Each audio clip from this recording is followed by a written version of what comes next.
సమయంలో దేవుడు మనందరితో మాట్లాడు గాక. బిడ్డలు మీరు గమనించండి, యెషయా గ్రంథం 54వ అధ్యాయం దగ్గరగా ఎవరైనా ఒక బిగ్గరగా చదివితే బాగుంటుంది. యెషయా గ్రంథం 54వ అధ్యాయం 17వ వచనం ఒక్కరు చదువుతారు బిగ్గరగా, మనందరూ గమనిద్దాం. నీకు విరోధముగా రూపింపబడిన ఏ ఆయుధమును వర్ధిల్లదు, నీకు విరోధముగా రూపింపబడిన ఏ ఆయుధము కూడా వర్ధిల్లదు. న్యాయ విమర్శలో దోషారోపణ చేయు ప్రతి వానికి నీవు నేరస్థాపన చేసేదవు. చాలండి, ఇక్కడ ఒక మంచి మాట మనకి భక్తుడిని యెషయా పలుకుతున్నాడు. జాగ్రత్తగా ఆలకించాలి. నీకు విరోధముగా రూపింపబడిన ఏ ఆయుధము వర్ధిల్లదు. పరిశుద్ధాత్మ దేవుడు యెషయా చేత రాయించిన మాట. మన జీవితాల్లో చాలా సందర్భాల్లో మనకి ఎన్నో విరోధమైన శత్రువులు పనిచేస్తూ ఉంటాయి. ఒక వ్యాపారం చేసేటప్పుడు, ఒక పని స్టార్ట్ చేసేటప్పుడు, ఒక ఇల్లు కట్టేటప్పుడు, ఒక ఉన్నతమైన చదువులు చదివేటప్పుడు, ఉన్నతమైన జాబులు చేయాలని ఆశతో ఉన్నప్పుడు, ఏమిటి ఒక ఉన్నతమైన కుటుంబంలో దేవుడు నాకు సహాయం చేయాలి అనుకున్నప్పుడు, ఏమిటి ఇక్కడ వాక్యం చెప్తున్న మాట ఏమిటంటే, నీకు విరోధముగా రూపింపబడిన ఏ ఆయుధము కూడా వర్ధిల్లదు. ఆమేన్. అంటే మనకి విరోధముగా ఉండే ఆయుధాలు ఎన్నో ఉన్నాయి. అందుకే నేను భక్తుడైన యెషయా చెప్తున్నాడు, ఇశ్రాయేలు ప్రజలారా, యెరూషలేము ప్రజలారా, ఇదిగో మీకు విరోధంగా ఎన్నో ఆయుధాలు లేస్తూ ఉన్నాయి. విరోధంగా ఎంతో మంది శత్రువులు లేస్తూ ఉన్నారు. విరోధంగా ఎంతో మంది మిమ్మల్ని ఇబ్బంది పెట్టేవారు లేస్తున్నారు. కాబట్టి మీరు ఏం చెయ్యాలంటే, మీకు విరోధంగా రూపింపబడిన ఆయుధాలు వర్ధిల్లకుండా ఉండాలంటే 3 పనులు మనం చెయ్యాలి. దేవుని స్తోత్రం కలుగునుగా. ఈ 3 పనులు మనం చేస్తే మనకి విరోధంగా ఏ ఆయుధమైతే వర్ధిల్లుతుందో, ఏ ఆయుధమైతే మనకి విరోధంగా మారుతూ ఉందో, ఆ ఆయుధాలన్నింటినీ కూడా దేవుడు మార్చగలడు. ఆమేన్. అంటే దేవుడు మార్చడానికి సమర్థుడు. అందుకనే నీకు విరోధముగా రూపింపబడిన ఆయుధాన్ని వర్ధిల్లకుండా ఉండాలంటే మనము 3 థింగ్స్ చేయాలి. 3 థింగ్స్ యూ హ్యావ్ సప్లై. అంటే అప్లై చేసుకుంటే మనం ఖచ్చితంగా వాటి ద్వారా మనం సప్లై పంపించగలుగుతాం. దేవుని స్తోత్రం కలుగునుగా. అందుకని ఆ 3 మాటలు చెప్పి నేను వాక్యాన్ని ముగిస్తాను. గట్టిగా స్తోత్రం చెప్పండి. 2 చేతులు చెప్పండి మరొకసారి, ఇంకా బిగ్గరగా చెప్పండి. హల్లెలూయా. మొదటి మాట ఏమిటంటే, నీవు దేవుణ్ణి అర్థం చేసుకుంటే చాలు, నువ్వు విరోధముగా రూపించబడిన ఆయుధాలు ఏ ఆయుధమైనా సరే అది వర్ధిల్లదండి. దేవుని స్తోత్రం కలుగునుగా. అంటే మొదటి మాట ఏమిటంటే, నువ్వు దేవుణ్ణి అర్థం చేసుకోవాలి. ఏం చేయాలి చెప్పండి. ఈరోజు చాలా మంది దేవుణ్ణి అర్థం చేసుకోలేకపోతున్నారు. దేవుని శక్తి ఏంటో అర్థం చేసుకోలేకపోతున్నారు. దేవుని యొక్క కెపాసిటీ ఏంటో అర్థం చేసుకోలేకపోతున్నారు. దేవుడు ఏమై ఉన్నాడో అని అర్థం చేసుకోలేకపోతున్నారు. దేవుడు ఎలాంటి వాడో అని అర్థం చేసుకోలేకపోతున్నారు. ఈ రోజు చాలా మంది మనం చూస్తున్నప్పుడు దేవుడు లేడు అనడానికి కారణం ఏంటంటే, దేవుడు నా జీవితంలో ఏమీ చెయ్యలేదు అనడానికి కారణం ఏమిటంటే, వారికి దేవుడు ఇంకా అర్థం కాలేదు. అంటే అర్థమైతే అన్ని పరిస్థితులు రావు. అర్థమైతే మన విరోధి యొక్క ఆయుధాలు మన ముందు వర్ధిల్లవు. అందుకనే ప్రభు చెప్తున్నాడు, నీకు దేవుడు అర్థమైతే నీ ముందు, నీ దగ్గరికి ఏ శత్రువు వచ్చినా, ఏ ఆయుధం వచ్చినా, ఆ ఆయుధాలన్నింటినీ నా దేవుడు నీ ముందు అటన్నిటిని విరవగలడు. గట్టిగా స్తోత్రం చెప్పండి. హల్లెలూయా. రండి, 2వ రాజుల గ్రంథం 6వ అధ్యాయం 8 నుంచి కొన్ని వచనాలు మనం చదివితే, 2వ రాజుల గ్రంథం 6వ అధ్యాయం 8వ వచనం చదవండి. సిరియా రాజు ఇశ్రాయేలుతో యుద్ధం చేయవలెనని కోరి తన సేవకులతో ఆలోచన చేసి ఫలాని స్థలమందు మనం దండు పేట ఉంచుదామని చెప్పాను. అయితే ఆ దైవజనుడు ఇశ్రాయేలు రాజులకు వర్తమానం పంపి ఫలాని స్థలానికి నువ్వు పోవద్దు, సిరియానులు వచ్చి దిగి ఉన్నారని చెప్పి తెలియజేశాడు కనుక ఇశ్రాయేలు రాజు దైవజనుడు తనకు తెలిపి హెచ్చరిక చేసిన స్థలానికి పంపి సంగతి తెలుసుకొని వారిని రక్షించుకొనెను. ఆ సంగతి తెలుసుకుని తన వారిని రక్షించుకొనెను. ఇలాగు మాటి మాటికి జరుగుచూ వచ్చెను. గట్టిగా స్తోత్రం చెప్పండి. ఇట్లా ఇదంతా చదువుకుంటూ పోతే 17 దాకా చదవాలి మీకు అర్థం అవ్వాలంటే, కాబట్టి నేను చెప్పేస్తాను. ఇక్కడ మనం చదివితే సిరియా రాజు ఉన్నాడు. ఈ సిరియా రాజు ఇశ్రాయేలు రాజు మీద పగ పెట్టుకుంటాడు. శత్రువు. ఇశ్రాయేలు రాజు సిరియా రాజుకి శత్రువు. ఈ సిరియా రాజు ఇప్పుడు దండుతో పాటు వచ్చి ఇశ్రాయేలు రాజును చంపేద్దాం, ఇశ్రాయేలు సైన్యాన్ని చంపేద్దాం అని ప్లాన్ వేసుకుంటాడు. ఈ ప్లాన్ అంతా కూడా వేసుకున్న ప్రతి ప్లాన్ కూడా తెలిసిపోతుంది ఇశ్రాయేలు రాజుకి. ఎలా తెలుస్తుందో తెలియలేదు. ఒకసారిగా అనేక సందర్భాలు, అనేక పర్యాలు ఆ యొక్క ప్లానింగ్స్ అన్ని కూడా విఫలమైపోయి, ఇదిగో పలానా సిరియా రాజు ఈ స్థలానికి రాబోతున్నాడని చెప్పి ఆ దేశంలో భక్తి చేసే ఎలీషా అనే ఒక భక్తుపరుడు ఉన్నాడు. గట్టిగా స్తోత్రం చెప్పండి. ఎలీషా అనే ఒక భక్తుపరుడు ఉన్నాడు. ఆ భక్తుపరుడు సిరియా రాజు చేసే ప్లాన్స్ అన్ని కూడా తలంచుకుని, ఆ ప్లాన్స్ అన్ని తెలుసుకుని యూదా రాజుకి చెప్తూ ఉన్నాడు. ఈ యూదా రాజుకి ఏమీ తెలీదు. నేను అంటాను, ఎలీషా ఏ మాట అయితే చెప్తున్నాడో ఆ మాట ప్రకారంగా ఎలీషా మాట, ప్రవర్త మాట ఆ యూదా రాజు వింటూ ఉన్నాడు. ఆ యూదా రాజు మాట వింటున్నప్పుడు, ఎలీషా మాట యూదా రాజు వింటున్నప్పుడు బాగుపడ్డాడు, ఆశీర్వదించబడ్డాడు, గొడవలు అవ్వకుండా, శత్రువు రాకుండా కాపాడబడుతున్నాడు. ఇప్పుడు సిరియా రాజుకి ఏమైందంటే కోపం వచ్చింది. ఇదేంట్రా, మనం అన్నిసార్లు ప్లానింగ్ వేసుకున్నా ఏ ప్లానింగ్ కూడా వర్దెలట్లేదు. మనం అన్నిసార్లు ప్లానింగ్ వేసుకున్నా ఏ ప్లానింగ్ కూడా సక్సెస్ అవ్వట్లేదు. ఎవరు చెప్తారు ఈ విషయాలన్నీ అని చెప్పేసి ఒక బంట్రోతును పంపాడు. దేని స్తోత్రం గారు. ఏమండి వాళ్ళు ఏమంటారు చెప్పండి? ముసాయిదులా. ఈ మధ్యలో రీసెంట్ గా ముసాయిదులని ఒక కమిటీ వేస్తారు. స్తోత్రం గారు చూసారు ఏమండి? అంటే నేను అంటాను, సీక్రెట్ గా వచ్చి ఎవరు ఈ విషయాలన్నీ తెలుసుకున్నారు, ఎవరు ఈ రాజుకి చెప్తున్నారని ఒక కమిటీని వేసాడు సిరియా రాజు. ఆ కమిటీ వెళ్ళి చెప్పారు, ఆ దేశానంతటినీ కాపాడే ఒక భక్తుపరుడు ఉన్నాడు. ఆ భక్తుపరుడు పేరు ఎలీషా. స్తోత్రం చెప్పండి. దేశానంతటిని కాపాడే ఒక ప్రార్థన పరుడు ఉన్నాడు. ఆ ప్రార్థన పరుడు, ఆ ప్రవక్త ఎవరంటే ఎలీషా. ఇప్పుడు సిరియా రాజుకి ఇశ్రాయేలు రాజు మీద కోపం లేదు, ఎలీషా మీద కోపం వచ్చేసింది. ఎవరి మీద కోపం వచ్చింది? ఎందుకంటే తను వేసే ప్లాన్స్ అన్ని కూడా ఉన్నట్లుగా చెప్పేస్తున్నాడు ఎలీషా. అప్పుడు ఎలీషాని చంపేద్దామని, ఎలీషాని లేపేద్దామని ఆ సైన్యము దండంతా కూడా సిరియా రాజు ప్లాన్ వేసుకుంటే ఎక్కడుంటాడు ఆ ఎలీషా అనేవాడు. అంటే ఎలీషా చూడండి, సిరియా రాజు సైన్యముతో దండుతో వచ్చేస్తుంటే ఎలీషా దోతానులో ఉన్నాడట. దేవుని స్తోత్రం కలుగునుగాక. మీరు చదువుకొని ఇంటికి వెళ్ళిన తర్వాత దోతానులో ఉన్నాడు. ఆ దోతానులో ఉన్నాడని వర్తమానం తెలియగా ఆ సిరియా రాజు మొత్తం సైనికులందరినీ తీసుకుని వచ్చేసి ఉదయానికల్లా ఆ ఇంటి ముందు ఉండేటట్లుగా ఉన్నాడండి. ఎలీషా దగ్గరికి వచ్చేసాడు. ఆ దేశం అంతా చుట్టేశారు, ఆ ప్రాంతం అంతా చుట్టేశారు. ఎలీషా దగ్గరికి కూడా వచ్చేసినట్లుగా అయిపోయింది. ఇప్పుడు ఉదయాన్నే లేచేసరికి ఎలీషా దగ్గర ఒక భక్తుపరుడు ఉన్నాడు. స్తోత్రం కలుగునుగాక. ఏమంటే ఈ భక్తుపరుడు ఎలాంటి వాడు అంటే, ఏమంటే అల్లిపోతున్నాడు. ఈ పనివాడు, ఆ పనివాడు 17 వచ్చిన చదువునా 17 యెహోవా చూచునట్లు. అంటే ఈ భక్తిపరుడు ఎలాంటి వాడు అంటే, ఈ భక్తిపరుడు బయటి విషయాలే చూస్తాడు. స్తోత్రం కలుగునుగాక. ఏమిటి ఈరోజు చాలా మందికి ఏ విషయాలు కావాలి? అయ్యా ఏ విషయాలు కావాలి? ఈరోజు చాలా మందికి బయటి విషయాలు కావాలి. రాజకీయం ఎలా జరుగుతుంది, ఎలా చేస్తున్నారు, మన ఊరు సంగతులు ఎలా ఉన్నాయి, మరి ముందు నీ సంగతి ఎలా ఉందో చూసుకోవచ్చు కదా. స్తోత్రం కలుగునుగాక. నీ ఆత్మీయ జీవితం ఎలా ఉందో చూసుకోవచ్చు కదా. ఇవి మనకొద్దు.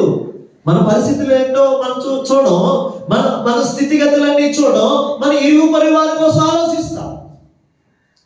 అంటే ఏమిటి పనివాడు ఏమిటి ఆ బయట విషయాలు చూస్తున్నాడు, బయట రథాలు చూస్తున్నాడు. అయ్యో నా ఏలినవాడా, వచ్చేసారు, సైన్యం వచ్చేసారయ్యా, మనం చంపేస్తారయ్యా, ఇంక మనం అయిపోయామయ్యా, మనం చంపేస్తారు, మన స్థితి అంతే, ఇంక మనం అయిపోయాం అనుకున్నట్లుగా ఆ పనివాడు ఎలీషాని కంగారు పెట్టేస్తూ, దావన పెట్టేస్తూ, అయిపోయి ఇంక మనం లేమయ్యా, అయిపోయామయ్యా, వచ్చేసామయ్యా, సిరియా రాజు వచ్చేసారయ్యా అని చెప్పేసి భయపెడుతూ ఉంటుంటే ఒక్కసారిగా ఎలీషా అంటున్నాడు. 17వ వచనం చదవండి. నా ఏలినవాడా చదువున్నాను 16వ వచనం. అతడు భయపడవద్దు మన పక్షమున ఉన్నవాడు వారికంటే అధికులై ఉన్నాడు.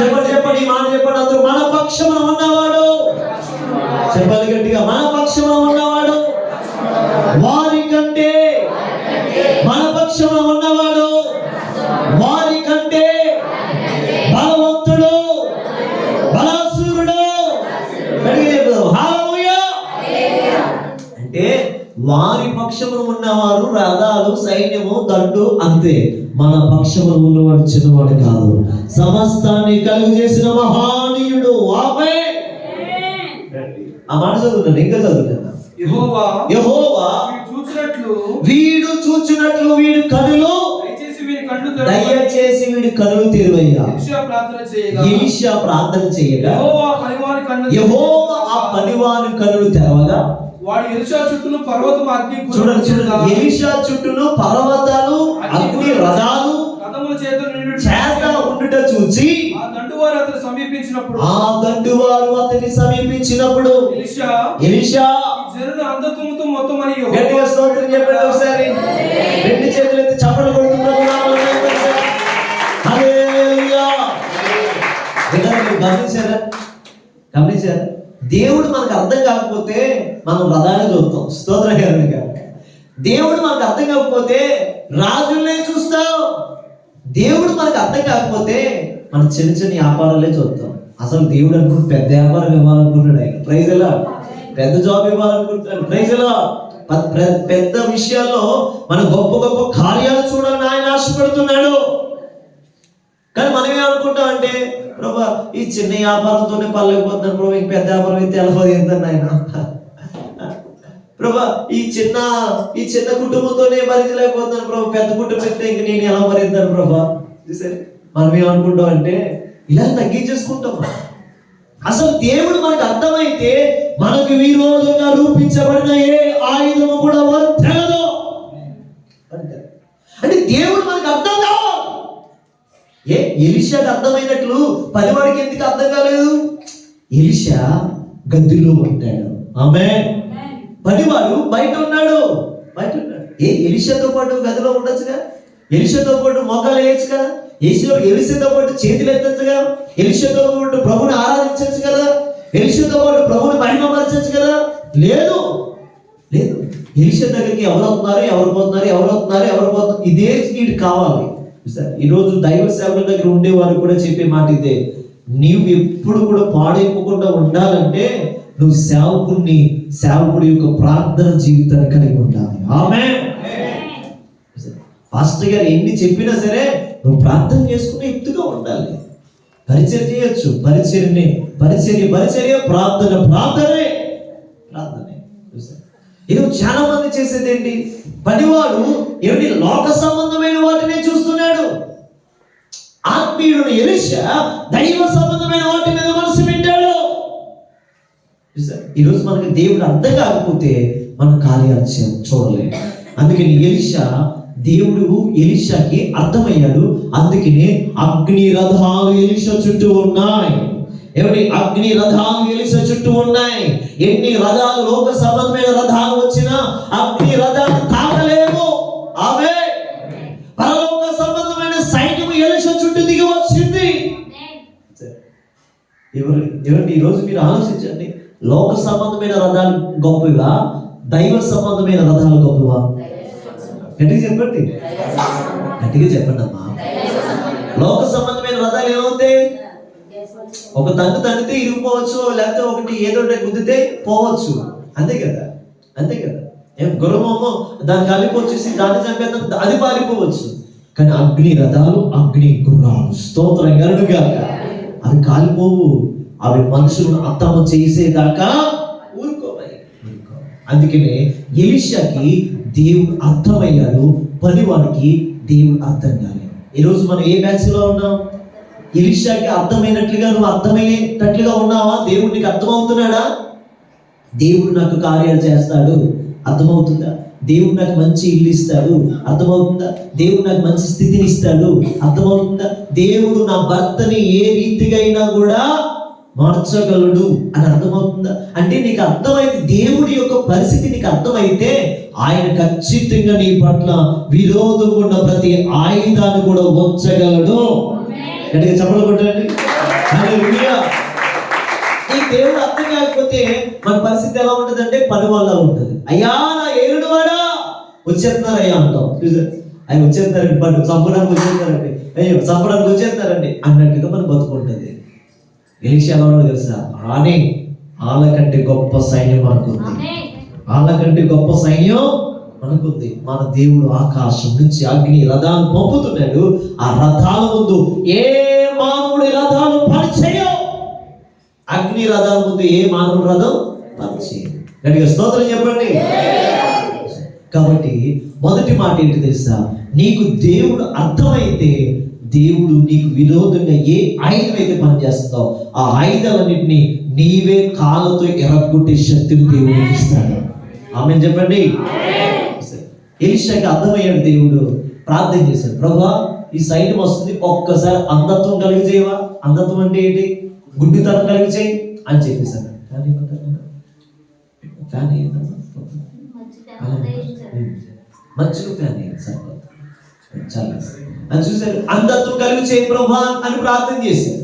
అంధత్వం కలిగి చేయమని ప్రార్థన చేయగానే వాళ్ళందరూ కూడా గుడ్డులు అయిపోయారండి. స్తోత్రం కనుక ఏమంటే అందరూ ఒకసారి రెండు చేతులు చెప్పండి. మన శత్రువులు మన ముందు గుడ్డివారిగా ముందురుగాక.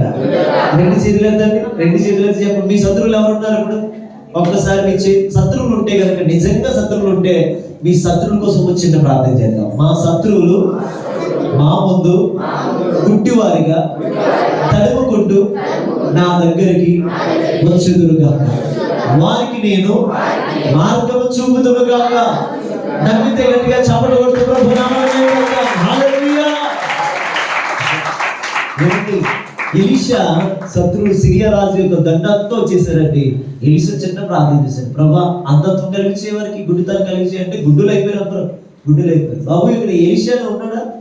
ఇక్కడ కాదు బాబు, ఆయన ఎలీషా మాట్లాడింది. ఇక్కడ కాదు బాబు, ఇక్కడ లేడు, ఎలీషా సబ్రోన్లో ఉన్నాడు అని చెప్పేసి ఎలీషా వాళ్ళందరినీ ఒకరు చేయి ఒకరు పట్టుకుని ఇలాగో వరుసనే ఎంతమంది సైన్యం ఉన్నారో అంతమందిని సైన్యాన్ని కూడా ఒక్కడు ముందట్టుకుని చేయబట్టుకుంటారు అందరూ అని చెప్పేసి ఈ గుడ్డోళ్ళందరినీ కూడా సబ్రోని నడిపించాడు. గట్టిగా స్తోత్రం చెప్పండి. సబ్రోనికి వెళ్ళిన తర్వాత నీకు చదువుకొని ఇంటికి వెళ్ళిన తర్వాత మళ్ళీ ప్రార్థన చేశారు, ప్రభువా వీళ్ళు గుడ్డుతనం తొలగించు అని ప్రార్థన చేస్తే వాళ్ళు గుడ్డుతనం నుంచి బయటకు వచ్చిన తర్వాత మేము ఎక్కడికి వచ్చాం అని చెప్పి చెక్ చేసుకుంటే సబ్రోన్లో ఉన్నారు. ఇప్పుడు సబ్రోన్లో వచ్చేవాడు తెలిసింది నడిపించిన వాడే ఎలీషా అని తెలిసింది వారికి. అయిపోయారా? ఇశ్రాయేలు చేతిలో, ఇశ్రాయేలు రాజు చేతిలో మనం పడిపోయాం. సబ్రోన్లోకి మనం వచ్చేసాం. ఇశ్రాయేలు రాజు మనం చంపేస్తాడు అని భయం ఉంది లోపల. ఇప్పుడు ఇశ్రాయేలు రాజు అంటాడు ఎలీషాని, నాయనా నా ఏలినవాడా వీళ్ళని కత్తితో చంపేనా అంటున్నాడు. మీరు చదవండి ఆ మాట, భలే బాగుంటుంది. కత్తితో చంపేనా? చదవనా మాట. అంతటా ఇశ్రాయేలు రాజు వారి పాలు చూసి, అంతటా ఇశ్రాయేలు రాజు వారి వైపు చూచి, నాయనా వీరిని కొట్టుదునా, నాయనా వీరిని కొట్టుదునా, కొట్టుదునా అని ఎలీషా అడగగా అతను వీరిని కొట్టవద్దు. చూడండి ఎలీషా ఎంత గొప్పోడు చూడండి. ఎలీషా అంటున్నాడు వీళ్ళు మీరు కొట్టద్దు, కత్తి చేతులు నీ వీటి వీళ్ళు కత్తి చేత వీటి చేత చంపద్దు, వారిని కొట్టుదువా, వారిని నువ్వు కొట్టుదువా, భోజనం పెట్టించు. నువ్వు వాళ్ళు కొట్టడం కాదయ్యా, వారికి నువ్వు భోజనం పెట్టించు. గట్టిగా చెప్పలు కొట్టండి. వారికి నువ్వు ఏం పెట్టించాలి? ఇశ్రాయేలు రాజు సిరియా రాజుకి సిరియా తండ్రికి నువ్వేం పెట్టించాలంటే భోజనం పెట్టించు. స్తోత్రం కలుగుగా. ఏమండి భోజనం పెట్టించిన తర్వాత భోజనం తిన్నారండి. ఎన్ని రకాలు పెట్టారో. స్తోత్రం కలుగుగా. మా ఐజాక్ రాత్రి ఎన్ని రకాలు పెట్టాడో. స్తోత్రం కలుగుగా. అలాగా ఏమండి మరి మనం చూస్తాం కొన్ని పెళ్ళిళ్ళకి వెళ్తే 100 ఐటమ్స్ వేస్తారు. ఎన్ని ఐటమ్స్ వేస్తారండి? స్వీట్లో ఉంటాయి, ఇంకా భోజనం ఉండదు అక్కడ. ఏమండి దోశ కావాల్సిన దోశ, ఇడ్లీ కావాల్సిన ఇడ్లీ. మీరు చూడండి అలాగే ఏడేడిగా వేస్తాను ఉంటుంటారు, ఏడేడిగా తింటాను ఉంటుంటారు. వీడికి ఏది కావాలో తినమే. స్తోత్రంగా ఏమిటి ఎన్ని ఐటమ్స్ ఉంటాయో కొన్ని పెళ్ళిళ్ళకి వెళ్తూ ఉంటుంటే. అలాంటి పెళ్ళిళ్ళకి ఇప్పుడు దాకా వెళ్ళలేదు, కానీ పిల్లలు చెప్తే విన్నాను. స్తోత్రంగా మా ఐజాక్ ఒకసారి 2 సార్లు వెళ్ళినట్టున్నాడు. స్తోత్రం కలుగును గాక. కృప కలుగును గాక. గట్టిగా స్తోత్రం చెప్పండి. అంటే ప్రాక్టికల్ గా కొంతమంది ఫ్రెండ్స్ ఉన్నప్పుడు మనం అలాంటి చోటుకి వెళ్తుంటాం. మరి కొంతమందిని చూస్తున్నప్పుడు ఈ శత్రువులకి ఏమిటి ఏ విషయం చెప్తున్న మాట, ఇశ్రాయేలు రాజుతో నువ్వు వీళ్ళకి భోజనం పెట్టించు, మంచి మంచి వంటకాలు చేయించు. స్తోత్రం కలుగును గాక. ఇప్పుడు మీ పక్కనకి ఇలా కొట్టి చెప్పండి, నీ శత్రువుకి నువ్వు భోజనం పెట్టాలి. అంటే మన వల్ల అవుతుందండి అసలు సమయాలు మనం బాగా ఇబ్బంది పెట్టేసాడు. సమయాలు చదువులో ఇబ్బంది పెట్టేసాడు. అలాంటి శత్రువుకి ఇంటికి పిలిపించి అమ్మ చేత మంచి వంట చేయించి భోజనం పెట్టగలుగుతాం? మన వల్ల కాదు. కానీ భక్తి పల్లికి అది సాధ్యమే. నువ్వు భక్తి చేస్తే నీ శత్రువును కూడా ప్రేమించగలవు. నువ్వు భక్తి చేయకపోతే నీ శత్రువును ప్రేమించలే. అంటే యేసు ప్రభువే నీలోకి రావాలి. అలా ప్రేమించాలంటే ఎవరు రావాలి నీలోకి? యేసయ్యగా మారిపోవాలి మనం. అది పిచ్చి పిచ్చి ఆయన అంటే పిచ్చి. ఆ పిచ్చి ఏంటంటే శత్రువును ప్రేమించమన్నాడు, ప్రేమించేటట్టుగా మారిపోతాం. ఈరోజు నేను అన్నాను, మీరు ఇంటికి వెళ్ళిన తర్వాత మీ శత్రువుల కోసం ఒక ప్రార్థించే, ప్రభా మా శత్రువులు మా దగ్గర రావాలి, వాళ్ళకి గుడ్డితనం కలిగి చేసిన ఆయన మా దగ్గరికి నడిపించిన ఆయన నేను వారికి మంచి భోజనం పెట్టాలి. ఆమె చెప్పడు మేము దీవించాలి. ఇల్లు కట్టుకోండి, మేడ కట్టుకున్నట్టే ఆమె అని అంటారు కదా. ఇల్లు కట్టుకున్నంటే, వ్యాపారం బాగుండాలంటే, మంచి స్థితిగతులు కలగాలంటే ఆమె అని అంటారు. కానీ మీ శత్రువులు ప్రేమించాలంటే ఒక్కరు కూడా ఆమె అంటే, ఎందుకంటే ఇంకా మీ శత్రువులు మీ ముందు కనిపిస్తున్నారు. మీ శత్రువులు ఇంకా మీ ముందు కనిపిస్తూ ఉన్నారు. మీ శత్రువులకి మీరు భోజనం పెట్టేవారిగా మారిపోతురు గాక. గట్టిగా చెప్పండి, మీ పక్కరికి ఇలా సెకండ్ నుంచి చెప్పండి, నీ శత్రువుకి భోజనం పెట్టు. నీ శత్రువు ఒకరోజు నీ మీద విరోధముగా రూపించిన ఆయుధాన్ని నీ శత్రువే విరిచివేస్తాడు. చెప్పండి హల్లెలూయా. అర్థమైందండి? మనం విరవడం కాదు అసలు ఆయుధాన్ని, మనం విరవడం కాదు మన శత్రువు యొక్క బలాన్ని. మనం ఎప్పుడైతే ప్రేమగా వారికి ఆహారం పెడతామో, భోజనం పెడతామో, మంచి వస్త్రం ఇస్తామో, ఆ ప్రేమను చూసి ఇలాంటి వాడిని నేను చంపడం, ఇలాంటి వారికి నేను కీడు చేసేది, ఇలాంటి మంచోళ్ళుగా నేను దగా చేసేది అని చెప్పి ఆ శత్రువులు సైతం ఇంక ఎన్నడూ మన మీద విరోధమైన ఆలోచనలు కలిగి జీవించకుండా మంచి భాగ్యం వారికి కలిగి జీవిస్తారు. ఆమేన్. ఈరోజు వాక్యం చెప్తుంది, దేవునికి అర్థమైతే నీ శత్రువు ద్వారానే నీకు జయమిస్తాడు. ఆమేన్ చెప్పండి. మన శత్రువు ద్వారానే జయమిస్తాడు. కొన్నిసార్లు చాలా మంది భక్తులు చెప్తున్న మాటలు నేను వింటున్నప్పుడు నాకు అనిపించింది, ఈయన మంచోడు కాదు సాటి వేసేవారంట. ఇతను మంచోడు కాదు అతను మంచోడే, వాస్తవానికి మంచోడు కాదని సాటి వేస్తుంటుంటే అందరికి పరిచయం అయ్యాడట. స్తోత్రం ఇవి తర్వాత ఇతని యొక్క మంచితనం తెలుసుకోవడానికి వచ్చారట. చూసారు? అంటే నేను అంటాను, మనకి శత్రువు ఉండడం మంచిదే. ఆమేన్. మనకి శత్రువు ఉండడం మంచిది. మన శత్రువు ద్వారానే మనం గొప్పను అవుతున్నాం. అందరూ చెప్పండి, నా శత్రువు ద్వారానే నేను గొప్పను అవుతాను. కిషోర్ గట్టి చెప్పు, నా శత్రువు ద్వారానే నేను గొప్పను అవుతాను. బ్యాంకులో ఉన్నాడు శత్రువు, ఇంట్లో ఉన్నాడు శత్రువు, హాస్పిటల్లో ఉన్నాడు శత్రువు, చదువుకునే కాలేజీలో ఉన్నాడు శత్రువు, ఎక్కడ ఉన్నాడు, నువ్వు ఆట ఆడేటప్పుడు ఉన్నాడు శత్రువు. ఉండని అని అలా ఉండని, నువ్వే తీసే ప్రభు, అని ఎరగొట్టే ప్రభు, కళ్ళు తీసే ప్రభు, కాలు తీసే ప్రభు, మెడ తీసే ప్రభు అనే ప్రార్థన చేయొద్దు. మనం ఆ శత్రువు ఉండడం ఒక రోజు మనకి మేలే. ఆమేన్. మన శత్రువు ద్వారానే దేవుడు మన తల పైకెత్తుతాడు. మన శత్రువు ద్వారానే మన దేవుడు మనల్ని ఆశీర్వదిస్తాడు. అందుకని సమరంలోకి దేవుడు తీసుకెళ్ళాడు, గొప్ప భాగ్యం కలిగింది. ఇప్పుడు ఎలీషా అంటాడు, నానా యూదారాజు నువ్వు అని చంపొద్దు, ఒక పని మంచి భోజనం పెట్టి పంపించు. మీరు చివరి వచ్చిన చదివితే 19 అప్పటి నుంచి సిరియాను దండు వారు ఇశ్రాయేలు దేశంలోకి వచ్చడం మారిపోయారు. చూసారండి, శత్రువులు రావడం మానేశారట. గట్టిగా స్తోత్రం చెప్పండి. ఈ రోజు నీకు అలాంటి విడుదల వచ్చును గాక, అలాంటి విడుదల వచ్చును గాక, అలాంటి కార్యం జరుగును గాక. నా ప్రభు నీతో మాట్లాడుతున్నాడు. నీకు దేవుడు అర్థమైతే చాలు, నీకు విరోధంగా రూపింపబడిన ఏ ఆయుధము కూడా వర్ధలనే వర్ధలదు. స్తోత్రం కలుగును గాక. మొదటి మాట, నీకు విరోధంగా రూపింపబడిన ఆయుధం వర్ధలకుండా ఉండాలంటే మొదట నీకు ఏం అర్థం అవ్వాలి? దేవుడు నీకు అర్థం అవ్వాలి. ఓకేనా? ఎలీషాకి అర్థమయ్యాడు, పనివాడికి అర్థం కాదు. కాబట్టి ఎలీషా లాగా మనము కూడా ఎప్పుడు అర్థం చేసుకునే వారిగా మారిపోదుము గాక. రెండో మాట, మన ఆయుధాలు వర్ధలకుండా ఉండాలంటే రెండో మాట, నువ్వు దేవుణ్ణి ఆశ్రయించాలి. రెండో దినవృత్తాంతాల గ్రంథం 18వ అధ్యాయం 30-31 వచనాలు చదువుగాను త్వరగా. రెండో దినవృత్తాంతములు 18వ అధ్యాయం. సిరియా రాజు ఇశ్రాయేలు రాజుతోనే యుద్ధం చేయండి, ఇశ్రాయేలు రాజుతోనే మీరు యుద్ధం చేయండి. రథములతోనైనను అధికులతో మీరు చేయొద్దు. తనతో కూడిన జాగ్రత్తగా విన్నాను. తనతో కూడనున్న తన రథాధిపతులను ఆజ్ఞ ఇచ్చి ఉండెను. యెహోషువపాతు కనబడుటతోనే యెహోషువ కనబడగానే రథాధిపతులు ఇశ్రాయేలు రాజు అనుకుని యుద్ధం చేయగా అతని చుట్టుకొనిరి. కానీ యెహోషువపాతు మొరపెట్టగా సహాయం చేశాడు. అందరూ చెప్పండి, యెహోషువపాతు మొరపెట్టగా దేవుడు అతనికి ఏం చేశాడు? గట్టిగా చెప్పండి, మొరపెట్టగా సహాయం కలుగుతుంది. చెప్పండి, రెండు చేతులు, మొరపెట్టగా సహాయం కలుగుతుంది. మొరపెట్టగా సహాయం కలుగుతుంది. చేతులు ఎత్తాలి. మొరపెట్టగా సహాయం కలుగుతుంది. గొర్రెపెట్టగా ఏం కలుగుతుంది? నిద్రాత్మ వస్తుంది. నువ్వు గొర్రె పెడితే నిద్రాత్మ, నువ్వు గొర్రె పెడితే ఆ రోజే తిడతాడు నీ భర్త. గొర్రె పెడతారండి కొంతమంది.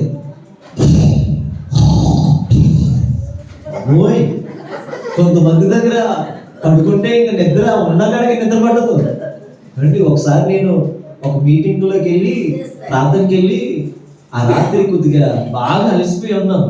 అప్పటికే ఉదయం నుంచి అలా కూర్చుని కుర్చీ మీద ఏమండి కుర్చీ వేసారండి. సాయంత్రం దాకా కూర్చోమంటే ఎలాగండి? కష్టమే కదండి. నడుము టెప్పొచ్చి ఇంకా రాత్రి మళ్ళీ మీటింగ్ చూసుకుంటే ప్రార్థన చూసుకుంటే 12-1 గంట అయిపోయింది.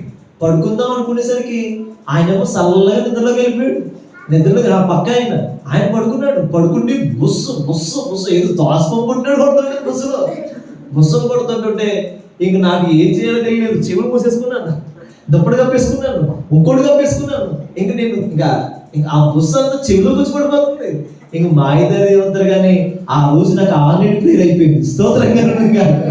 ఇంకా ఆయన బాధ భరించలేక ఆయన బాధ ఇంకా ముందుకెళ్ళిపోయి, ప్రభా ఈ రోజు నాకు నిద్ర లేదేమో నాయన, ఇంకా ఈ రోజు నీతో పాటు ఉండడానికి భాగ్యం ఇచ్చేవేమో నాయన అని చెప్పేసి కొద్ది నిమిషాలు అలా స్తుతించుకుంటూ ఆ బలిపీఠం దగ్గరే అలాగే నిద్రపోయాను. స్తోత్రం కలుగునుగా. కొంతమంది నిద్రపోతారు, ఏమండి ప్రార్థన చేయరు. నేను అంటాను, ప్రార్థన చేసేవాడికి దేవుడు ఆశ్రయముగా మారుతాడు. స్తోత్రం చెప్పండి. నువ్వు ప్రార్థన చేయకపోతే దేవుని ఆశ్రయం పొందుకోలే. దేవునికి ఆశ్రయంగా ఉండాలంటే దేవుడికి నువ్వు ప్రార్థన చేయాలి. యెహోషువపాతు ఏమండి ఆ సిరియా రాజు అడుగుతున్నాడు. ఏమంటే ఇప్పుడు ముందు చెప్పుకున్న సిరియా రాజు వేరు, ఈ సిరియా రాజు వేరు. దేవుని స్తోత్రం కలుగుగా. ఈ సిరియా రాజు అంటున్నాడు, ఇదిగో రాజుగానే మీరు చంపండి కానీ ఇంకెవరు చంపద్దు అని చెప్తే యెహోషువపాతే రాజు అనుకోండి, అతని సైన్యము అతను దండంతా యెహోషువపాతు మీద పడ్డానికి చంపడానికి వచ్చారట. యెహోషువపాతు అంటేనే దేవుణ్ణి ఆశ్రయించాడు. ఆమేన్. ప్రార్థన చేయడం అంటే ఏంటండి? శరణ గొంతు మీద శరణ అడగడం. తండ్రి నువ్వు నా పక్షంగా యుద్ధం చేయవా, నువ్వు నా పక్షంగా ఉండవా. ప్రార్థన అంటే ఏంటి? మనం బతిమాలుకోవడం. స్తోత్రం కలుగుగా. మనం ప్రార్థన చేసి దేవుణ్ణి ఆశ్రయించడం. ప్రార్థన అంటే దేవుణ్ణి ఆశ్రయించడం. ఇదిగో ఈ పనిలోకి వెళ్తున్నాను ప్రభా, నాకు ఆశ్రయంగా రావా. ఈ వ్యాపారం చేస్తున్నాను ప్రభా, నాకు ఆశ్రయంగా రావా. తండ్రి ఈ పని నేను చేస్తున్నాను, చేయబోతున్నాను, నాకు ఆశ్రయంగా నిలవవా. యెహోషువపాతు అడిగాడు, దేవుడు అతనికి ఆశ్రయముగా నిలబడ్డాడు. ఇంకా 19వ అధ్యాయము 1వ వచనం కూడా చదివితే, యూదా రాజైన యెహోషువపాతు ఏ అపాయమును చెందకుండా, చూసారా, ఏ అపాయము అతను చెందలేదు. యెరూషలేమందు తన నగరులకు తిరిగి రాగా, చూసారండి, అంటే యూదా రాజైన యెహోషువపాతుకి ఏ అపాయము రాలేదు. బికాజ్ దేని వల్ల అంటే యెహోషువపాతు దేవుణ్ణి ఆశ్రయించాడు. ఎవరైతే దేవుణ్ణి ఆశ్రయిస్తారో ఆశ్రయించిన ప్రతి కుటుంబానికి దేవుడు అండగా మారిపోతాడండి. గట్టిగా స్తోత్రం చెప్పండి. ఎంతమందికి దేవుడు అండ కావాలి? అండ కావాలా? నాకు అండ కావాలండి. మా అన్నయ్య అండుంటే చాలండి, మా కులం అండుంటే చాలండి, మా పిల్లలు అండుంటే చాలండి. ఏమండి, మాకు ఒక సంఘం ఉందండి, ఏమండి, ఆటో యూనియన్ సంఘం ఉందండి. ఏ సంఘం అండి? ఈ యూనియన్ సంఘం అన్న ఉంటే చాలండి, సరిపోతుంది మనకి. ఏమండి, ఎవరికి వాళ్ళే చెప్పచ్చండి. దేవుడు అండ లేకపోతే యూనియన్ లీడర్లు కూడా మనల్ని ఏం చేయలేరు. స్తోత్రం. మనం కాపాడలేరు, మనం తప్పించలేరు, మనం వేరు చేయలేరు. దేవుడు నువ్వు ఆశ్రయించాలి, దేవుడు నీకు అండగా మారుతాడు. నువ్వు ఆయన ఆశ్రయించావు. దేవుని ఆశ్రయించిన వారికి దేవుడు ఏ మేలు కొదువు చేయడు. దేవుని ఆశ్రయించిన వారికి దేవుడు ఎన్నడూ ఆయన మేలు చేయక మానడండి. అందుకనే ఆయన ఆశ్రయించిన నరులు ధన్యులయ్యారు. ఆయన ఆశ్రయించిన నరులు ధన్యులయ్యారు. ఆయన ఆశ్రయించిన ప్రతి కుటుంబం దీవించబడింది. ఈరోజు వాక్యం చెప్తూ ఉంది, నువ్వు ఆయన ఆశ్రయిస్తున్నావా? నీ యొక్క ఆయుధం, నీ యొక్క శత్రువు యొక్క రూపము, నీకు విరోధంగా రూపింపబడిన ఆయుధం వర్తిల్లకుండా ఉండాలంటే నువ్వు దేవుణ్ణి ఆశ్రయించాలి. గట్టిగా స్తోత్రం చెప్పండి. హల్లెలూయా. గట్టిగా చెప్పండి హల్లెలూయా. నువ్వు దేవుణ్ణి ఆశ్రయించాలి, దేవుణ్ణి ఆశ్రయించాలి. యెహోషువపాతు దేవుణ్ణి ఆశ్రయించాడు. మరి నీవు నేను, ఒక రాజుగారు దేవుణ్ణి ఆశ్రయించాడంటే ఎంత ఎంత అద్భుతమైన మాట అది. ఈరోజు నువ్వు నేను కూడా దేవుణ్ణి ఆశ్రయించాలి. ఒకరోజు ఒక సహోదరులు, నాకు తెలిసిన సహోదరులు, ఆయన 12 గంటలకల్లా ఒక తన పాపను తీసుకుని వెళ్తున్నారు. రేణిలో ఉంటుంది ఆ అమ్మాయి. ఆయన చాలా క్యూట్గా ఉంటాడు ఆ సహోదరుడు కూడా, దైవ సేవకుడు. 12 గంటల టైంలో పాపను తీసుకుని వెళ్తూ పెట్రోల్ అయిపోయిందని చెప్పి బండి పెట్రోల్ అయిపోయిందో బంకు దగ్గర ఆపారు. బంకు దగ్గర ఆపగానే 10 మంది వచ్చేసారండి. పిల్లలందరూ, ఎవరి పిల్లలు వచ్చేసారు, డ్రింకింగ్ చేసే వాళ్ళందరూ వచ్చేసి 10 మంది చుట్టేశారు. 10 మంది చుట్టేగానే కన్న కూతురు వెనకాల ఉంది. ఇప్పుడు పెట్రోల్ కొట్టించాలా, కూతుర్ని కాపాడాలా, స్టాండ్ వేయాలా, తెలియని పరిస్థితి. ఒక్కసారిగా దేవుడి తట్టు చిన్న ప్రార్థన చేసుకున్నాడు ఆ సహోదరుడు. చిన్న ప్రార్థన చేసుకోగానే చిన్న ప్రార్థన దేవుణ్ణి ఆశ్రయించగానే ఆ దగ్గరలో తెలియకుండానే వాళ్ళు ఇంకా బండ్లు తీయకుండానే, స్టాండ్ లేకుండానే ఇంతలోనే చిన్న కాల్ చేశారు. ప్రార్థన చేసి చిన్న కాల్ చేయగానే కార్ వేసుకుని వెంటనే ఆ పక్కనే ఉన్నారు కొంతమంది తన బంధువులు. వెంటనే మేము వచ్చేస్తున్నాం అని చెప్పేసి చిన్న ఇన్ఫర్మేషన్ వెళ్ళింది. ఆ గొడవ చూస్తూ ఉండగానే 10 మంది కూడా అమ్మాయిని ఏదైనా చేయొచ్చు, కానీ దేవుని ఆశ్రయించగానే దేవుడు సహాయము పంపాడు. హల్లెలూయా. ఈరోజు నేను చెప్పగలను, నువ్వు దేవుణ్ణి ఆశ్రయిస్తే ఒంటరిగా ఉన్నా సరే, 10 మంది నీ మీదకి వచ్చేసినా సరే, నీకు దేవుడు సహాయం చేస్తాడు. ఆమేన్ చెప్పండి గట్టిగా. నువ్వు ఒంటరిగా వెళ్ళినా సరే, ఈరోజు స్త్రీలకి కాపుదల ఉందండి. స్త్రీలకు కాపుదల ఉందా? ఈరోజు స్త్రీలు అన్ని విషయాల్లో ముందుకు వస్తున్నారు. జాబ్ చేసేవారుగా ఉన్నారు, స్కూటీలు నడిపేవారుగా ఉన్నారు, డ్రైవింగ్ చేసేవారుగా ఉన్నారు, లారీలు కూడా చేస్తున్నారు. కొంతమంది ఆడోళ్ళు అయితే, కొంతమంది బస్సులు కూడా డ్రైవ్ చేస్తున్నారు. ఈరోజు ఎన్ని చేసినా సరే స్త్రీలకి కంఫర్ట్ లేదు. అయితే నేను అంటాను, స్త్రీలుగా మీరు దేవుణ్ణి ఆశ్రయించండి. ఒంటరిగా అయినా సరే ఆయన దేవదూతలు మీకు కాపుదలగా రాబోతున్నాయి. ఆయన దేవదూతలు మీకు కాపుదలగా రాబోతున్నాయి. ఆయన దేవుడు తన దూతలు మీకు పంపబోతున్నాడు. ఇలా ఎన్నో నేను చెప్పగలను. దేవుణ్ణి ఆశ్రయిస్తే మనకు సహాయం కలుగుతుంది. చూసారు, సహాయం కలగాలి. మనకు విరోధంగా రూపబడిన ఏ ఆయుధం వర్తిల్లకుండా ఉండాలంటే నువ్వు దేవుణ్ణి ఆశ్రయించాలి. నువ్వు దేవుణ్ణి ఆశ్రయిస్తేనే కానీ నీకు విరోధంగా రూపిపడిన ఏ ఆయుధం కూడా వర్ధెలకుండా ఉండదండి. అది వర్ధెలకుండా ఉండాలంటే నువ్వు దేవుణ్ణి ఆశ్రయించిన బిడ్డగా మారాలి. యెహోషాపాతు దేవుణ్ణి ఆశ్రయించాడు, అందుకని అతడు గొప్ప విజయాలు చూశాడు. గట్టిగా చప్పట్లు కొడుతూ పోతున్నాను. హల్లెలూయా, హల్లెలూయా, హల్లెలూయా. ఈరోజు నేను అంటాను, దేవుణ్ణి ఆశ్రయిస్తున్నావు, నువ్వు పూర్తిగా దేవుణ్ణి ఆశ్రయిస్తున్నావు, సగం సగం ఆశ్రయిస్తున్నావు. పూర్తిగా దేవుడి మీద ఉన్నావు, సగం సగం ఉంటున్నావు. సగమేమో ఇంట్లో వారు చెప్పే మాటల మీద, సగమేమో దేవుడి మాటల మీద. అలా ఉండకూడదు. పూర్తిగా దేవుణ్ణి ఆశ్రయించాలి. పూర్తిగా దేవుణ్ణి ఆశ్రయిస్తే దేవుడు పూర్తిగా నీకు సహాయం పంపుతాడు, పూర్తిగా నీకు సహాయం పంపగలడు, పూర్తిగా నీకు చేయూతనివ్వగలడు, పూర్తిగా ఆయన నీకు ఉద్యోగం ఇవ్వగలడు. ఏదైనా ఆయన చేయడానికి సమర్థుడు. నువ్వు ఆయనను ఆశ్రయించగలిగితే నీ ఆయుధాలన్నింటినీ ఆయన ఎరవగలడు. కాబట్టి రెండో మాట, నీ ఆయుధం వర్ధలకుండా ఉండాలంటే నువ్వు దేవుణ్ణి ఆశ్రయించే బిడ్డగా మారాలి, బిడ్డగా మారాలి. మూడో మాట చూడండి, మన ఆయుధాలు వర్ధలకుండా ఉండాలంటే చూడండి, మూడో మాట ఏమిటంటే చూడండి, మూడో మాట, థ్యాంక్ యూ లార్డ్. మూడో మాట ఏమిటంటే మనం దేవుణ్ణి ఆరాధించాలి. అందరూ చెప్పండి, ఆరాధించాలి. ఎవరిని ఆరాధించాలి? భర్తను కదా, పిల్లలు కదా, మన ఇంట్లో బంధువులు కదా. ఎవరిని ఆరాధించాలి మనం? గడిగా చెప్పండి. తినేసి వచ్చారా మీరు? అందరు తినేసి వచ్చారా? మరి గడ్డి చెప్పట్లేదు. ఎవరిని ఆరాధించాలి? ఎవరిని ఆరాధించాలి? ఎవరిని ఆరాధించాలి? స్త్రీలు చెప్తారు ఫస్ట్. ఎవరిని ఆరాధించాలి? అదే దేవుడే. ఎవరిని ఆరాధించాలి? ఎవరిని ఆరాధించాలి? చెప్పండి, ఎవరిని ఆరాధించాలి? మీరు చెప్పండి కదా, మన పరువు నిలబెట్ట. ఎవరిని ఆరాధించాలి? యేసయ్యను ఆరాధించాలి. చెప్పండి, హల్లెలూయా. మనం యేసయ్యను ఆరాధించాలి. దేవుడినే. దేవుడు అంటే చాలా మంది దేవుళ్ళు ఉంటారు. అది నేను ఎందుకు మిమ్మల్ని అలా అనిపించానంటే, యేసును మాత్రమే నువ్వు ఆరాధించాలి. ఆయన ఒక్కనే ఆరాధించాలి నువ్వు. అందుకనే నువ్వు నీ ముందు ఏ ఆయుధము కూడా వర్ధలకుండా ఉండాలంటే నువ్వు ఆరాధించేవాడిని పరిశుద్ధుడైన యేసును మాత్రమే నువ్వు ఆరాధించాలి. పరిశుద్ధుడైన యేసును మాత్రమే నువ్వు ఆరాధించాలి. చాలా మంది ఉన్నారు అనుకోండి, బట్ ఆరాధనకు యోగ్యుడైన వాడు యేసు ఒక్కడే. యేసు ఒక్కడే. ఆరాధనకి పూజుడు యేసు ఒక్కడే. ఆరాధనకి యోగ్యుడు యేసు ఒక్కడే.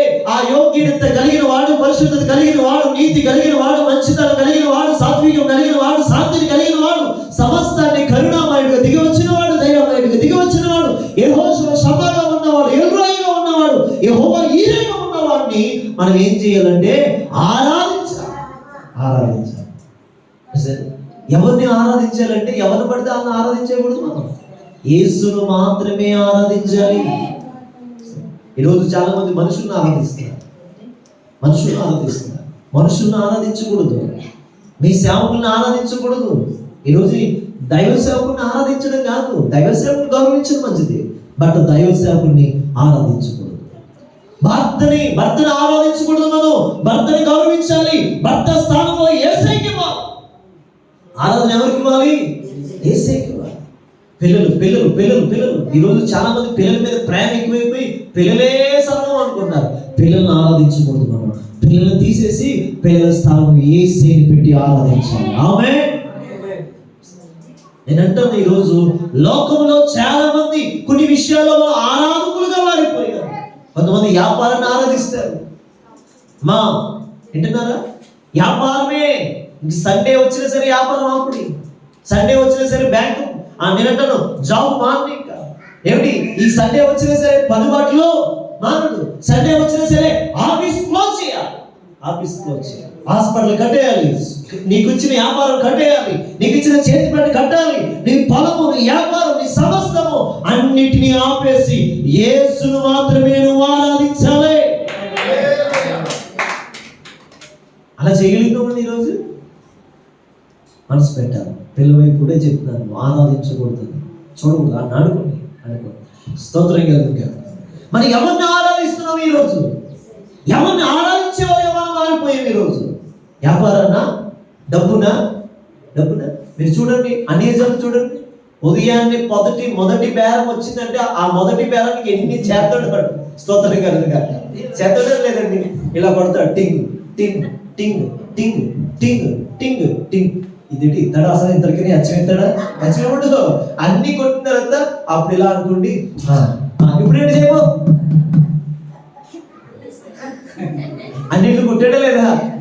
టింగు అని కొట్టాడు. అంటే ఈ 10 రూపాయలు 100 రూపాయలు మొదటి బేరం కాబట్టి ఈ రోజు అంతా బాగా ఉండాలి అని అనుకోండి. ఆడ పద్ధతులు అది స్తోత్రం కలుగుగా. అంటే దేన్ని ఆరాధిస్తున్నాడు? ఆ డబ్బులు టింగ్ టింగ్ టింగ్ టింగ్ అని పడుతున్నాడు. నువ్వు అది కాదు, ఇంటి దగ్గర ప్రార్థన చేసుకునేది పంపిస్తాడు దేవుడు. Praise the lord. నువ్వు దేవుణ్ణి ఆరాధించగలిగితే నీ స్థితిగతులన్నీ మారిపోతాయి. గట్టిగా స్తోత్రం చెప్పండి, ఉత్సాహంగా చెప్పండి. నువ్వు దేవుణ్ణి ఆరాధించు. ఇంట్లో ఉదయాన్నే ఒక గంట ఆరాధన చేయి. ప్రార్థన ఏం కాదు, హల్లెలూయా స్తుతి మహిమ సర్వయుగములలో సజీవుడు సరిపోల్చగలనా. డబ్బు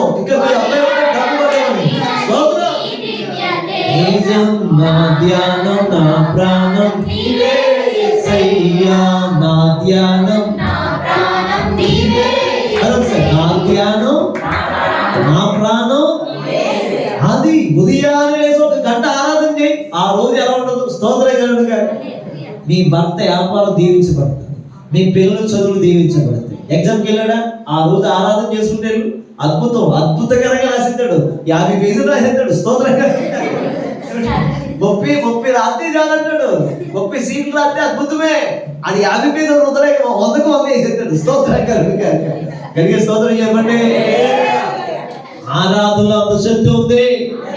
ఆరాధన నీ స్థితిని మార్చేస్తుంది. ఆరాధన నీ పరిస్థితిని మారుస్తుంది. రండి, 2వ దినవృత్తాంతాల గ్రంథంలో 20వ అధ్యాయంలో 1 నుంచి 22 దాకా చదివితే టైం లేదు కనుక కొన్ని విషయాలు మనం చదువుతాం. 1ని 20వ అధ్యాయము 2వ దినవృత్తాంతంలో 20వ అధ్యాయము 19వ వచనం చదవండి, 18, 19 చదవండి. అప్పుడు యెహోషువ ఎవరు ఆరాధించారు చేసెను? యూదా వారును యెరూషలేము కాపురస్తులను యెహోవా సన్నిధిని సాగిలపడి నమస్కరించిరి. కహాతీయులు సంతతి వారును కోరాహీయులు సంతతి వారునకు లేవీయులు నిలబడి గొప్ప శబ్దంతో ఇశ్రాయేలు దేవుడిని యెహోవాను స్తుతించిరి. అవును.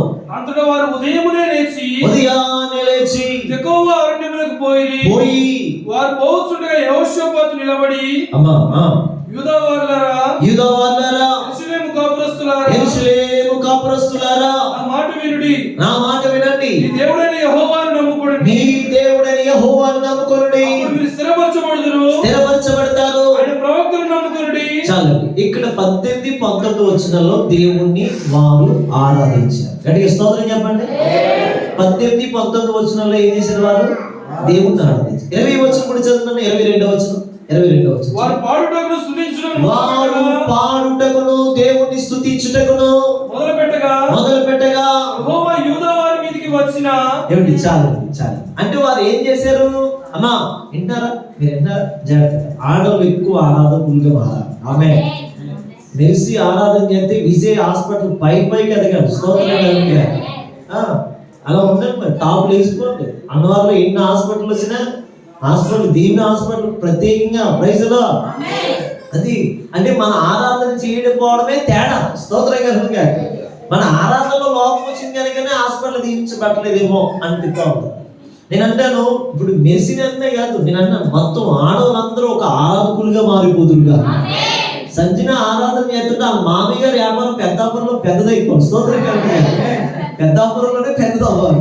అంటే సంజన ఆరాధన, అత్తగారి ఆరాధన మొత్తం కలిసి ఆయన గొప్ప స్థానంలో నిలబెట్టును గాక.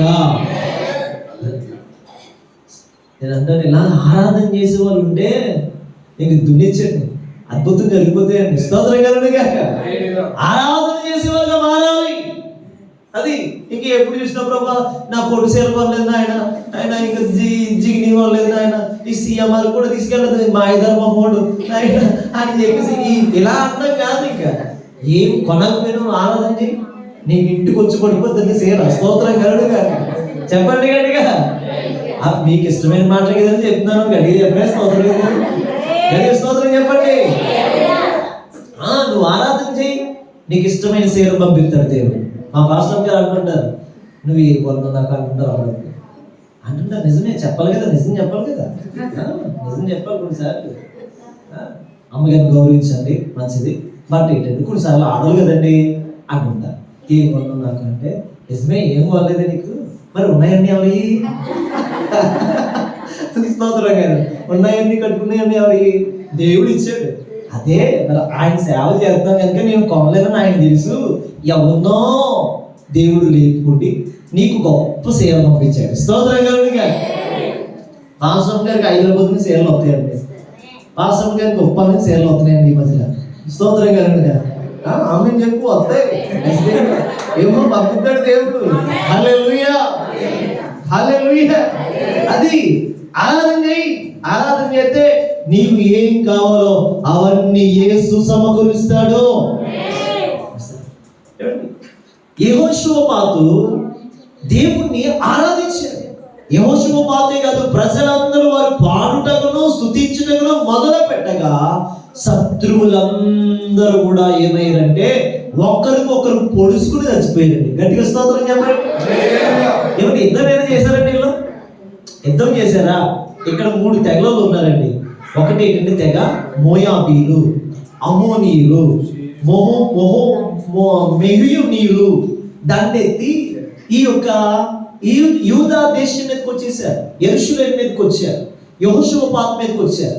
ఈ 3 గుంపుల వారిని కూడా యెహోషువపాతు ఏం చెప్పాడు తెలుసా? దేవుడు ఏం చెప్పాడండి యెహోషువపాతుకి, నువ్వేం చేయొద్దు యెహోషువపాతు, నీవు నీ జనులు, నీవు నీ సైన్యము కేవలం స్తుతించండి. ఆమేన్ చెప్పండి, ఆమేన్ చెప్పండి. ఏం చేయమన్నాడు దేవుడు? యెహోషువపాతుని ఏం చేయమన్నాడు? స్తుతించి పాటలు పాడండి, స్తుతించి పాటలు పాడండి, స్తుతించి పాటలు పాడండి, స్తుతించి పాటలు పాడండి. నీకు తెలియకుండా ఒంటి నిండా రోగం ఉంది, స్తుతించి పాట పాడు, దెబ్బకి ఎగిరిపోతుంది. ఇంకెవరు అవసరం లేదు, డాక్టర్లు కూడా అవసరం లేదు నీకు. నువ్వు పాడు మనసారా, ఆ పాటలో ఒక మాట నీ హృదయం స్వస్థపరుస్తుంది.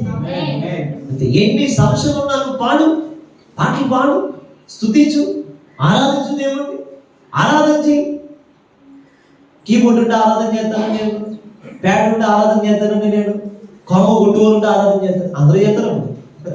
అప్పుడు కదా చేయవలసింది. ఒంటరిగా ఉంటున్నప్పుడు నువ్వు గెలవెత్తి దేవుడిని ఆరాధన చేయాలి.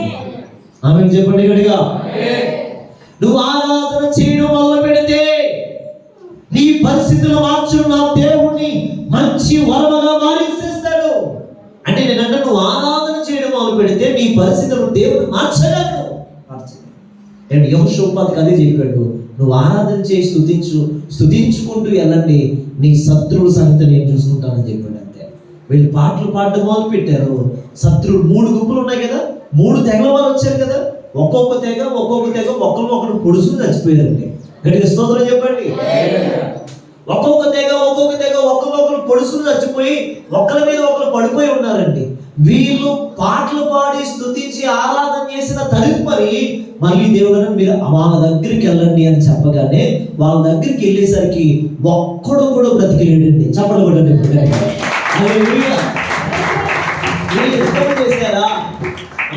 యుద్ధం చేశారా? కత్తి పట్టుకున్నారా?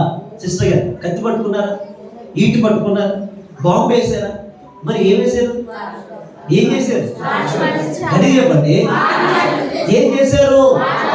తమ్ముడు ఏం చేశారు? నీ ఇష్టం బాగుంది. ఏం చేశారు? స్తుతించారు, పాటలు పాడారు, ఆరాధన చేశారు.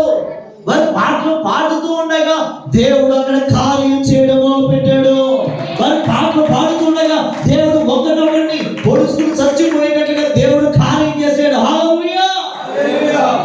ఈ రోజు నేను అంటాను, నువ్వు పాట పాడవంటే నీ ఇల్లు అంత స్థితిగతులు మారిపోవాలంతే. స్తోత్రం కలుగుగా. నువ్వు పాట పాడవంటే పెంకిళ్ళు ఎగిరిపోయి మేడలు వచ్చారు. నేనుండలేనయ్యా, నేను పాడాలేన అని పాడుతాం మనం. స్తోత్రం కలుగుగా.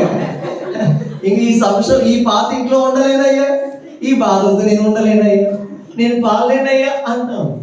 నువ్వు పాకలో ఉండి కూడా ఆరాధన చేస్తే ఒక్క రోజు 2+ ఇల్లులోకి వెళ్ళిపోతావు. స్తోత్రం చెప్పు. స్తోత్రం మన మధ్యలో బ్రదర్ ఉన్నారు, ఎన్నో రోజులు పెట్టించి వారి డిజైర్, వారి ఆశ, వారి కోరిక సొంత ఇల్లు కావాలని, సొంత ఇల్లు కావాలని. దేవుడు వారికి ఇచ్చాడు. వారు సాక్ష్యం చెప్తారు కొద్ది నిమిషాలు. స్తోత్రం కనుక కొన్ని లక్షలు బట్టి దేవుడు వారికి గృహం ఇచ్చాడు. ఎందుకు ఇచ్చాడు తెలుసా? వాళ్ళ ఇంట్లో ఆరాధకులు ఉన్నారా చెల్లి? నువ్వు ఆరాధన చేయాలి. నువ్వు ఆరాధన చేస్తుంటే ఇంకా అలాంటి ఇల్లు దేవుడికి ఇచ్చుగాక. మీ పిల్లలకి, మీ చెల్లికి మాకు శాలరీ పంపించింది కదా, ఆ చెల్లి కూడా అలాంటి ఇల్లు ఇస్తాడు దేవుడు. గట్టిగా స్తోత్రం చెప్పండి. ప్రభు చెప్తున్నాడు, ప్రభు మాట్లాడుతున్నాడు. ఏ ఇంట్లో అయితే ఆరాధకులు ఉంటారో సరే ఆ ఇంటిలో గొప్ప కార్యాలు జరుగుతాయి. మీ పక్కన ఇలా కూడా చెప్పండి, నువ్వు ఆరాధన చేస్తావా? కార్యం చూస్తావా? చెప్పండి, విశ్వాసంతో చెప్పు. ఆరాధన చేస్తే కార్యం చూస్తావు. ఆరాధన చేస్తే కార్యం చూస్తావు. ఆరాధన చేస్తే టాప్ హాస్పిటల్ అయిపోద్ది. ఆమె విశ్వాసంతో చెప్తున్నాను. ఆమె ఆరాధన చేయి, గొప్ప కార్యం చూస్తావు. ఆమె ఆరాధన అండి, ఆరాధన. ఏమిటి ఈరోజు నేను ఇలా ఉండడానికి కారణం తెలుసా? ఆరాధన అండి, ఆరాధన. నేను చిన్నతనంలో ఎక్కువగా ఆరాధన చేసేవాడిని. మా సత్యపాస్ గారి దగ్గర ఉన్నప్పుడు ఎక్కువ ఆరాధన చేసేవాడిని. నేను వాక్యం చెప్పడానికి ఇష్టపడేవాడిని కాదు, పాటలు పాట. నేను ఎక్కువ ఆరాధనకి ఇష్టపడేవాడిని. నాకు ఆరాధనకి చేస్తే చాలు. నేను ఆరాధన చేసుకుంటూ ఉండేవాడిని. నా ఆరాధనతో పాటు ప్రజలు కదిలేవారు. స్తోత్రం కాదు. అందుకే కొంతమందికి ఇవ్వను నేను ఆరాధన నేనే చేసి వాక్యం నేనే చెప్పాలనుకుంటా. అది నాకు దేవుడు ఇచ్చిన బాధ్యత. అందుకే నా ఆరాధన నేను ఆపను అంటాడు భక్తుడు. చూసారు? ఆరాధన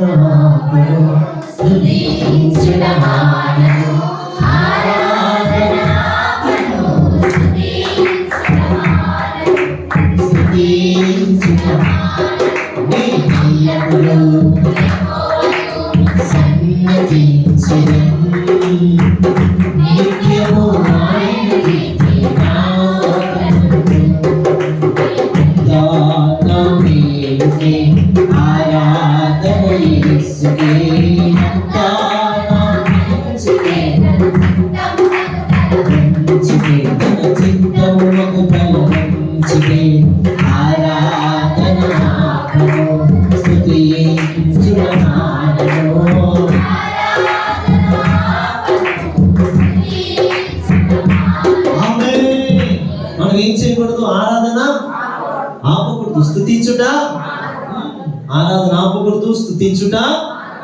ఏ ఇంట్లో అయితే స్తుతి ఉంటుందో, ఏ ఇంట్లో అయితే ఆరాధన ఉంటుందో ఆ ఇల్లు రోజు రోజుకి దీవించబడుతుంది. ఆ వ్యాపారం రోజు రోజుకి దీవించబడుతుంది. ఆ జాబ్ రోజు రోజుకి ఇంక్రిమెంట్స్, స్తోత్రం కనుక ప్రమోషన్తో దీవించబడుతుంది. అంటే స్తోత్రం చెప్పండి. ఆరాధన ఉన్న చోట దయ్యాలు సైతం ఉండలేవు. ఆరాధన ఉన్న చోట అద్భుతమైన దేవుడు దిగి వస్తాడు. ఆ దేవుడు దిగి వచ్చాడంటే నీ పరిస్థితులన్నీ మారిపోతాయి. కాబట్టి యెహోషువపాతు ఆరాధన చేశాడు, ప్రజలు ఆరాధన చేశారు, స్తుతించారు, పాడారు. అంతే, జయము కలిగింది. ఒక్కడు యుద్ధం చేయలేదండి. ఒక్కడు పాటలు పాడుతూనే ఉన్నారు కానీ యుద్ధం చేయలేదండి. కానీ యుద్ధం చేసిన ఎవరు? దేవుడే. ఈరోజు నేను అన్నాను, నీ శత్రువులు, నీ విరోధి ఆయుధాలు ఎరగొట్టబడాలంటే నువ్వు ఆరాధన చెయ్యాలి. అందరూ చెప్పండి, ఆరాధన చేయాలి. కాబట్టి నేను అంటా, నీకు విరోధంగా రూపింపబడిన ఏ ఆయుధము వర్తెలకుండా ఉండాలంటే ఒకటి, నీకు దేవుడు అర్థం కావాలి. మొదటి మాట ఏంటి చెప్పండి? దేవుడు అర్థం కావాలి. నీకు విరోధంగా రూపింపబడిన ఆయుధం ఏదైనా సరే వర్తెలకుండా ఉండాలంటే రెండోది, నువ్వు దేవుణ్ణి ఆశ్రయించాలి.